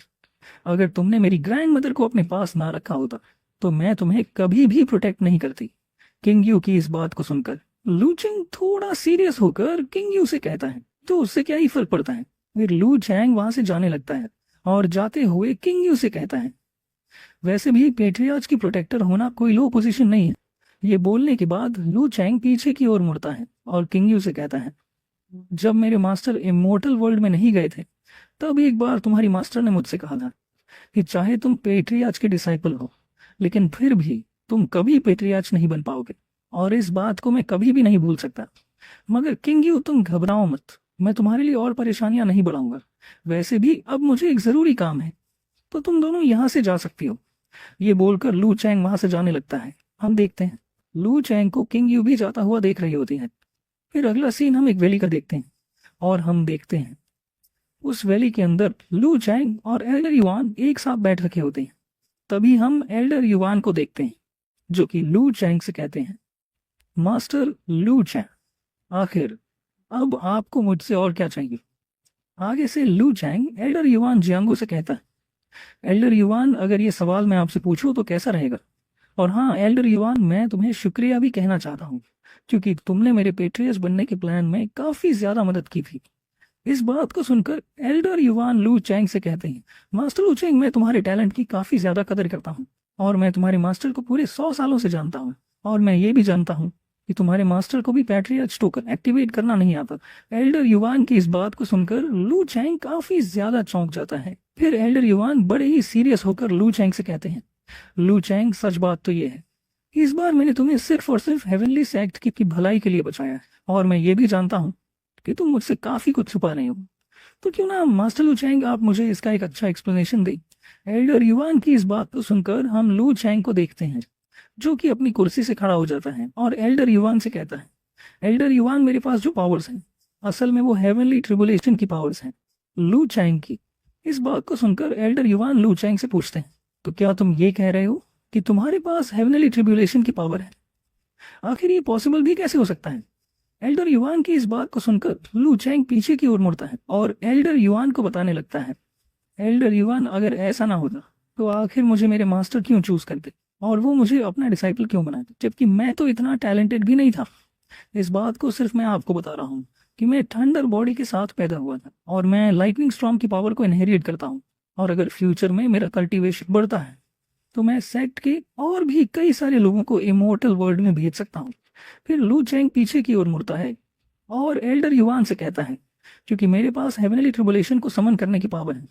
और लू चैंग की इस बात को सुनकर तो एल्डर युवान के पैरों तले जमीन ही खिसक जाती है। वो काफी ज्यादा हैरान हो जाते हैं। एल्डर युवान बड़े ही हैरान होकर लू चैंग से पूछते हैं, क्या तुम सच कह रहे हो कि क्या आप सच में हेवनली ट्रिबुलेशन को समन कर सकते हैं? एल्डर युवान की इस बात को सुनकर हम लू चैंग को देखते हैं, जो कि मुस्कुराते हुए मन ही मन सोचता है, असल में तो मैं एल्डर युवान से झूठ बोल रहा हूँ, लेकिन अगर मुझे इस क्रूल वर्ल्ड में सरवाइव करना है तो मुझे भी क्रूल और झूठा बनना होगा, ताकि मैं इस वर्ल्ड के सभी लोगों को अपना फॉलोअर बना सकूं और अपने नीचे झुका सकूं। हालांकि एल्डर युवान एक अच्छा आदमी दिखता है, लेकिन इस कल्टीवेशन वर्ल्ड में कोई भी अच्छा नहीं है, इसीलिए मैं किसी पर भी भरोसा नहीं कर सकता। क्योंकि अगर देखा जाए तो म्यूरोंग कुई और एल्डर शियाओ दोनों के पास ही सक्सेसर है, इसीलिए वो दोनों आगे चलकर पेट्रियार्च भी बन सकते हैं। लेकिन अगर हम एल्डर युवान को देखें तो इनके पास कोई भी सक्सेसर नहीं है, तो ये किसी भी हालत में पेट्रियार्च नहीं बन सकते। ये सोचने के बाद लू चैंग एल्डर युवान से कहता है, एल्डर युवान, आप तो इस बात को जानते ही होंगे कि म्यूरोंग कुई के प्लान्स काफी ज्यादा बड़े हैं, और वहीं हम एल्डर शियाओ को देखें तो वो इतनी समझदार नहीं है। तो बचे सिर्फ आप, जो कि मेरी मदद कर सकते हैं, और बदले में मैं आपकी मदद करूंगा। एल्डर युवान, अगर आप मेरी मदद करते हैं तो मैं आपसे वादा करता हूँ कि बदले में मैं आपको आपके फुल पोटेंशियल तक पहुंचाने में मदद करूंगा। लू चैंग की इस बात को सुनकर हम एल्डर युवान को देखते हैं, जो कि अब थोड़ा सीरियस होकर मन ही मन सोचने लगते हैं। इस लू चैंग को देखकर लगता नहीं कि ये यहाँ पर मुझसे झूठ बोल रहा है, तो क्यों ना मैं इसके साथ एक डील करके देखूं। ये सोचने के बाद एल्डर युवान लू चैंग से कहता है, आखिर अब आप मुझसे क्या चाहते हैं कि मैं आपके लिए क्या करूं। आगे से हम लू चैंग को देखते हैं, जो कि एल्डर युवान की तरफ मुड़ता है और एल्डर युवान से कहता है, मैं आपसे ये चाहता हूँ कि आप मेरी कल्टीवेट करने में मदद करें। लू चैन अपने मन में सोचता है कि उसकी जनरेशन के कल्टीवेटर्स में अगर किसी के पास सबसे ज्यादा अनुभव और विजडम है तो वो सिर्फ एल्डर युवान ही है, और अगर एल्डर युवान पूरे दिल से उसका साथ देते हैं तो वो भी तय कर लेता है कि एक दिन उन्हें भी असेंशन तक पहुंचाने में मदद करेगा। लू चैन उनके चेहरे को ध्यान से देखता है। उसे कहीं से भी झूठ का एहसास नहीं होता। उल्टा सोचने पर उसे ये बात काफी लॉजिकल लगती है। आखिरकार लू चैन मन ही मन फैसला करता है, चलो इस बार दांव लगा कर देखते हैं। इसके बाद एल्डर युआन लू चैन से पूछते हैं कि आखिर वो उससे करवाना क्या चाहता है। आगे से लू चैन उसे बताता है कि वो चाहता है कि वो अपनी कल्टीवेशन को तेजी से बढ़ाए। इसके साथ ही दोनों सेक्ट के सीक्रेट वॉल्ट में पहुंच जाते हैं। लू चैन पहली बार इस जगह को देखकर हैरान रह जाता है, लेकिन उसे जल्दी ही पता चलता है कि असली ट्रेजर्स यहाँ मौजूद नहीं हैं, बल्कि एक अलग स्पेशल डायमेंशन में सील्ड हैं, जिन्हें फॉर्मेशन के जरिए निकाला जाता है। हर ट्रेजर पर हैवी रिस्ट्रिक्शन लगी हुई होती है, लेकिन पेट्रियार्क के टोकन की मदद से कोई भी ट्रेजर निकाला जा सकता है। फिर एल्डर युआन उसे सावधान करते हैं कि टोकन भले ही पावरफुल हो, लेकिन सिलेक्शन बहुत सोच समझ कर करना चाहिए। आगे से लू चैन एल्डर युआन से शुक्रिया कहता है। अब वो चारों तरफ नजर दौड़ाता है। इतने सारे ट्रेजर्स देखकर उसका दिमाग तेजी से सोचने लगता है। सबसे तेज तरीका कल्टीवेशन बढ़ाने का पिल्स लेना होता है, लेकिन लू चैन जानता है कि ज्यादा पिल्स लेने से फाउंडेशन अनस्टेबल हो जाती है और अगला रियल्म ब्रेक करना मुश्किल हो जाता है। हेवन स्वैप टेक्निक बेहद खास है, लेकिन अफसोस कि वो अभी फॉरबिडन लैंड में है और फिलहाल उसे पाने का कोई चांस नहीं। तभी सिस्टम की आवाज गूंजती है। System tip, cloud water fragment मिला है। अब्जॉर्ब करने पर 27 ट्रिबुलेशन पॉइंट्स मिलेंगे। क्या अब्जॉर्ब करना चाहते हो? लू चैन बिना सोचे उन फ्रैगमेंट्स को अब्जॉर्ब कर लेता है। अगले ही पल वो फ्रैगमेंट अब्जॉर्ब हो जाता है। लू चैन हैरान रह जाता है। एक ही फ्रैगमेंट से 27 ट्रिबुलेशन पॉइंट्स, इतना तो 5 बड़ी ट्रिबुलेशन से भी नहीं मिलता। अब वो समझ जाता है, अगर ऐसे 4-5 फ्रैगमेंट्स मिल जाएं, तो उसकी कल्टीवेशन सीधा एक छोटा रेल्म जंप कर सकती है।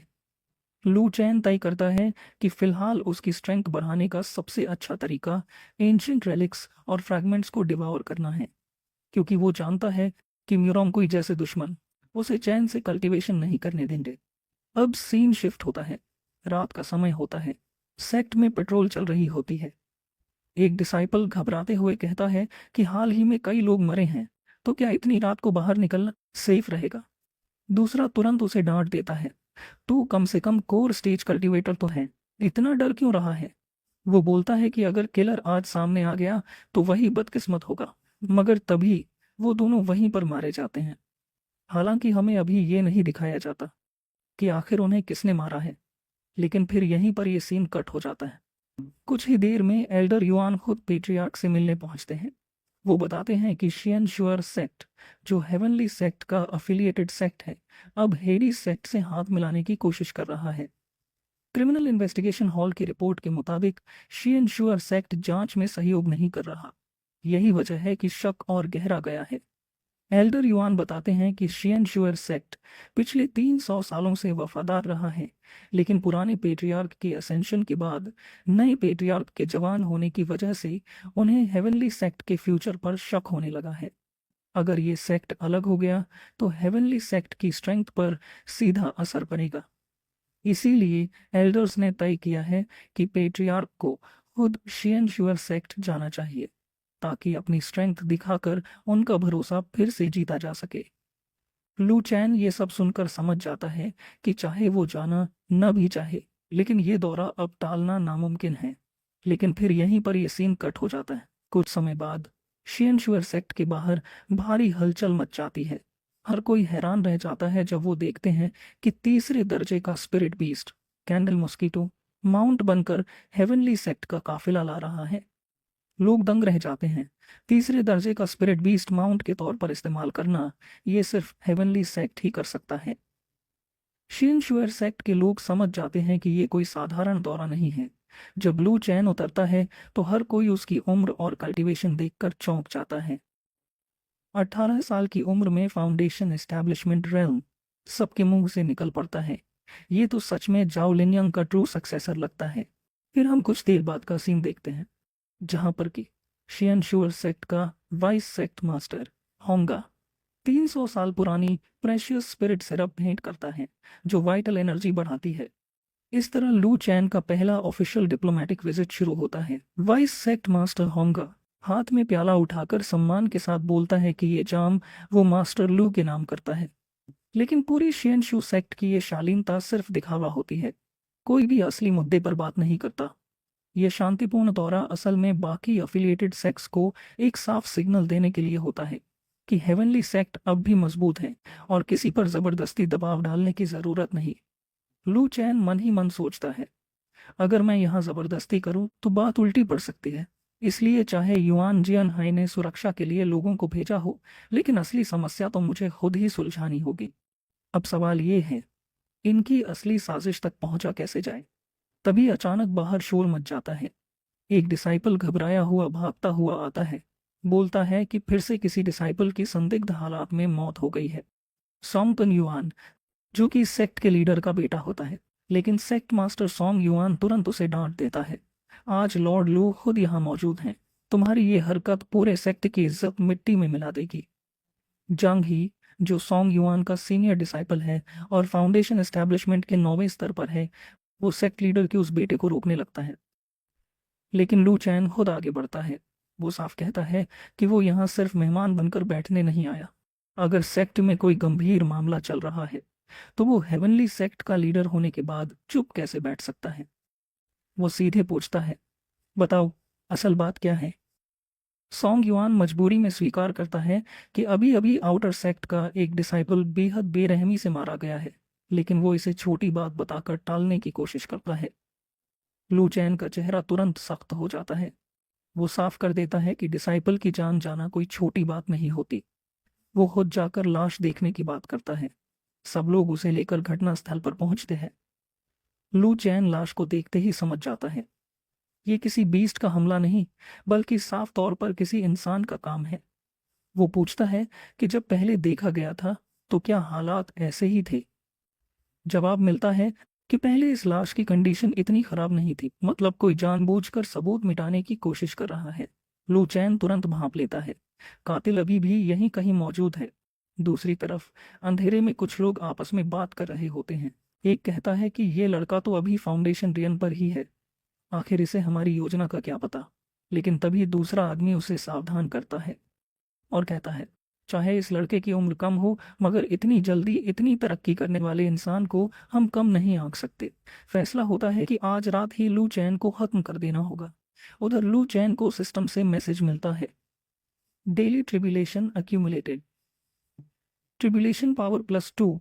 वो समझ जाता है कि उसकी शक्ति धीरे धीरे खतरनाक स्तर पर पहुंच रही है। फिर हम कुछ देर बाद का सीन देखते हैं, जहां पर कि हमें किंग यू को दिखाया जाता है, जो कि बाहर यार्ड में सोर्ड प्रैक्टिस कर रही होती है। लेकिन तभी वहां पर लू चैन भी आ जाता है और किंग यू को वहां देखकर लू चैन किंग यू से पूछता है, आखिर तुम यहाँ क्या कर रही हो। मगर आगे से किंग यू उसे कोई जवाब नहीं देती, उल्टा उसे गुस्से से घूरने लगती है।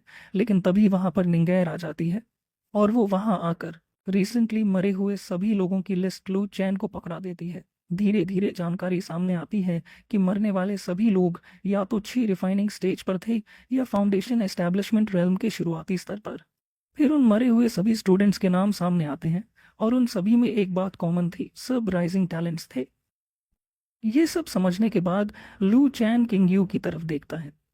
वहीं फिर हम कुछ देर बाद का सीन देखते हैं जहां पर कि किंग यू शमशान घाट के बाहर खड़ी होकर उस जगह को गार्ड कर रही होती है और वो मन ही मन लू चैन को गालियां देते हुए कहती है, वो लू चैन कमीना बोल रहा था कोई जरूरी काम देगा, और अब देखो उसने मुझे यहाँ पर क्या बना दिया है, एक शमशान घाट का चौकीदार। लेकिन फिर वो खुद को दिलासा देती है, शायद उस लू चैन को लगता है कि मैं कोई मामूली QI प्रैक्टिशनर हूँ, मगर एक दिन मैं उसे सरपास कर दूंगी। लेकिन तभी उसकी नज़र लाश पर पड़ती है और वो चौंक जाती है, क्योंकि ये वही लाश थी जो कि उसने सुबह देखी थी, और अब उस लाश के टुकड़े जुड़ चुके थे और हम देखते हैं वो लाश अब किसी अनडेड गोस्ट की तरह दिखने लगी थी। अगले ही पल हम देखते हैं वो लाश किंगयू पर अटैक कर देती है। वहीं किंगयू भी एक बैरियर बनाकर उसके उस अटैक को रोक लेती है, मगर तभी हम देखते हैं उसका वो बैरियर भी टूट जाता है और अब उस लाश का वो अटैक सीधा जाकर किंगयू पर लगता है, जिससे कि किंगयू बाहर जाकर गिरती है।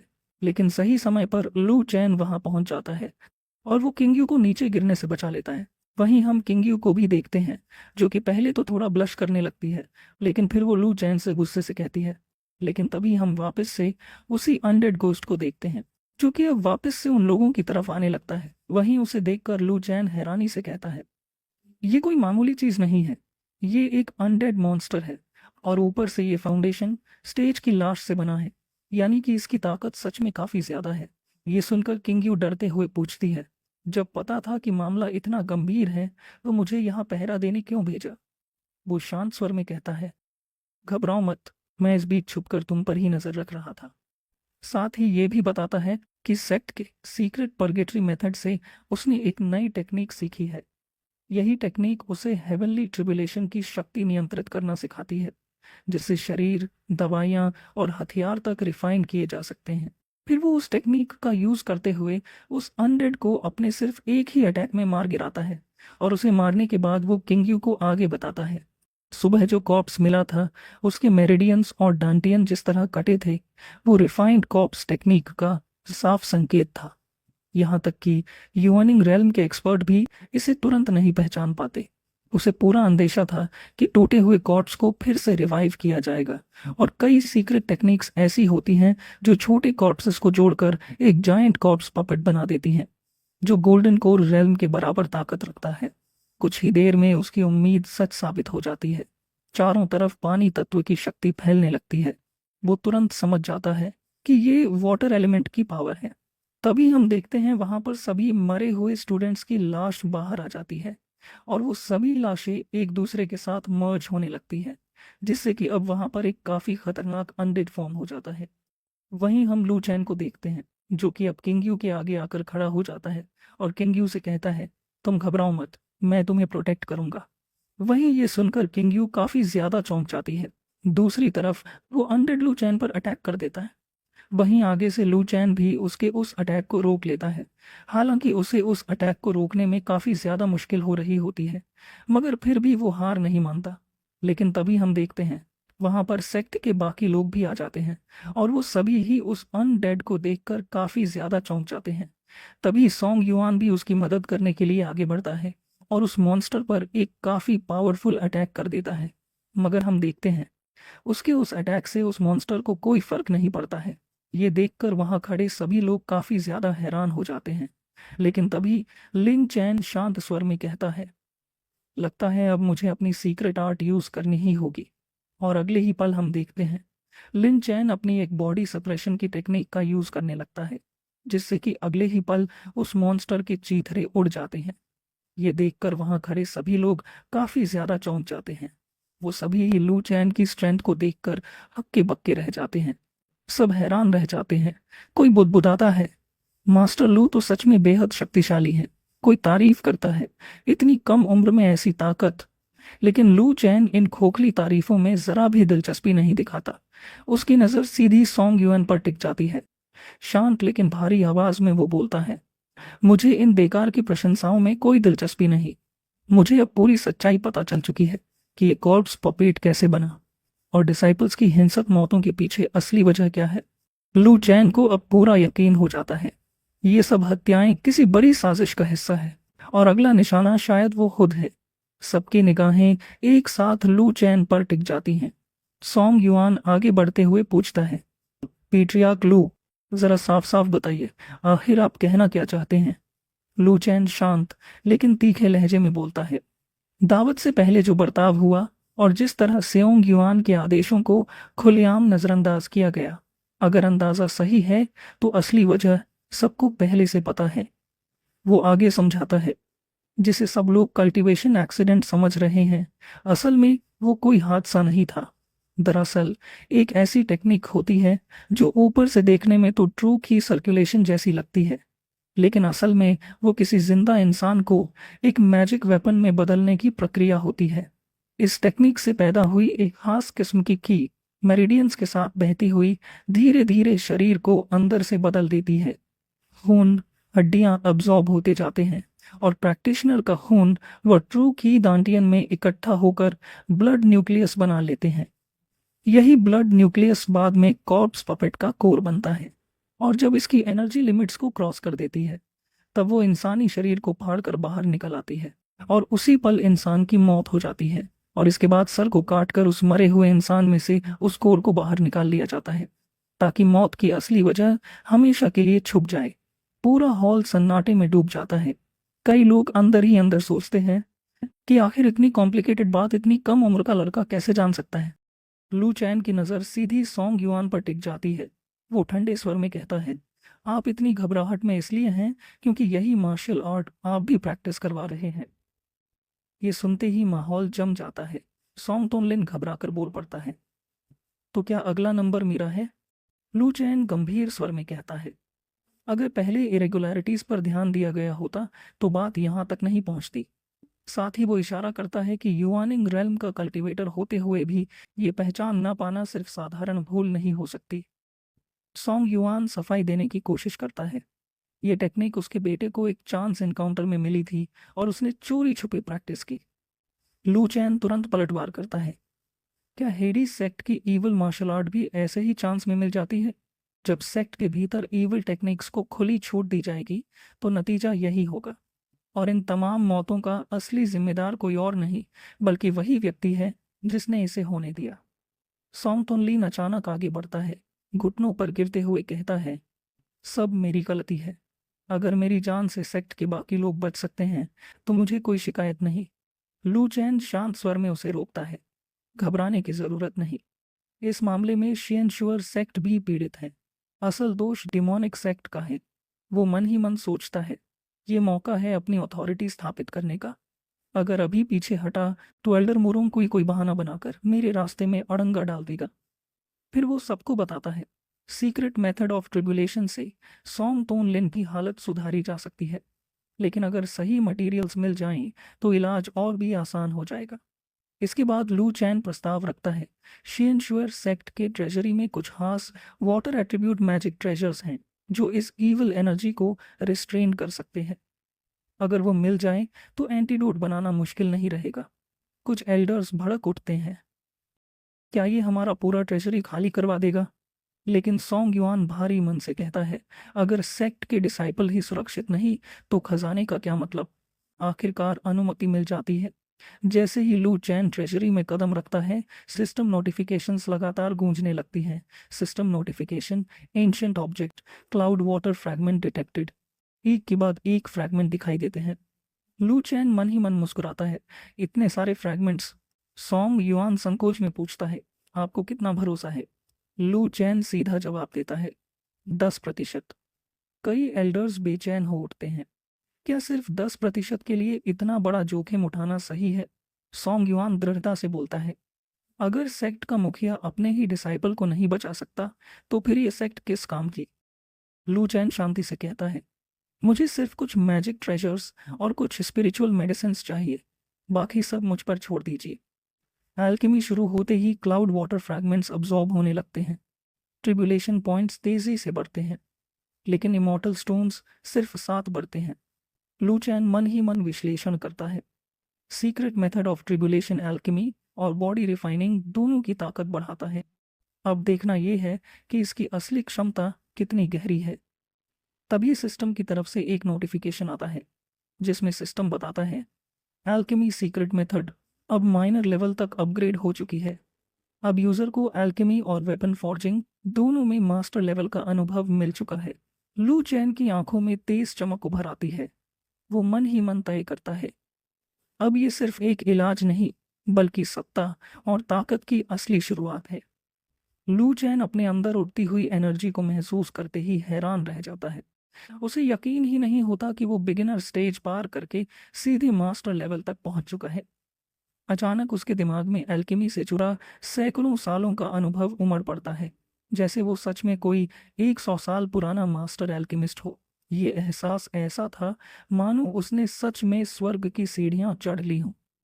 अब उसे पूरा भरोसा हो जाता है कि आज वो सॉन्ग टिन की पिल्स वाली प्रॉब्लम पूरी तरह सॉल्व कर सकता है। 100 ट्रिबुलेशन पॉइंट्स खर्च होना बेकार नहीं गया। बाकी की एनर्जी उसने अपनी कल्टीवेशन बढ़ाने में लगा दी। वो अपनी करंट कंडीशन को महसूस करता है। उसकी कल्टीवेशन अब फाउंडेशन बिल्डिंग सेकेंड लेवल पर पहुंच चुकी थी। ट्रिबुलेशन पॉइंट्स फिलहाल 0 थे, इमॉर्टल स्टोन्स भी 0।